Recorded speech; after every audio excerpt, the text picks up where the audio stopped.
Cuma mau bilang kenapa sih setiap gua ngebahas tentang si Sofiatul dan juga antet-antetnya ya yang menyusup dalam kekristenan itu, setiap video saya itu selalu di-record dan gua kena strike dan akhirnya di-ban. Hari ini tadi siang ketika saya habis mengupload reaksi saya terhadap aksi dia menginjak dan meludahi Al-Quran ya pada saat live dengan saudara-saudara kita Muslim, video saya itu kena strike gitu loh.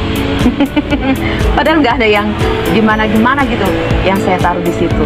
Hanya saya gabungkan aja video dia yang ketika dia melakukan penghinaan, menginjak dan meludahi Al-Quran, lalu saya gabungkan dengan video saya menanggapinya gitu, dimana saya mengatakan bahwa ini tidak mewakili Kristenan sama sekali, tidak mewakili orang Kristen sama sekali, dan orang Kristen kalian harus use your brain ya, pakai otak kalian, karena dia tidak Kristen sama sekali, dia bukan orang Kristen sama sekali ya, dia bukan orang Kristen sama sekali, karena pengajarannya pun lain.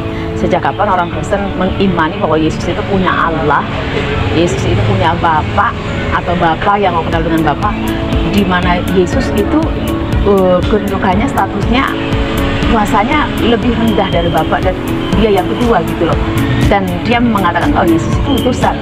Ya sejak kapan orang Kristen begitu? Jadi pakai otak ya. Kalau kamu mengaku orang Kristen, dia bukan orang Kristen ya. Jadi untuk orang-orang Kristen ataupun Muslim ya, jangan ada sumbu-sumbu pendek di antara kita, karena orang-orang ini ya dari gereja setan yang menyusup dalam kekristenan untuk menghancurkan ajaran Kristen dari dalam dan untuk menghancurkan kesatuan kita NKRI. Bayangkan, nah ya, kalau misalnya ini terjadi chaos antara Kristen dan Islam di Indonesia, siapa dampaknya? Kita sendiri. Sedangkan mereka leha-leha, karena memang itulah motivasinya.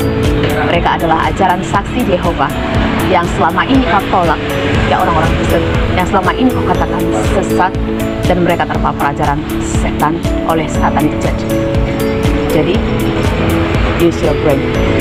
Sofiatul bukan orang Kristen dan dia tidak mewakili Kristen sama sekali, dan dia tidak mengajarkan ajaran Kristen. Ini bukan ajaran Kristen.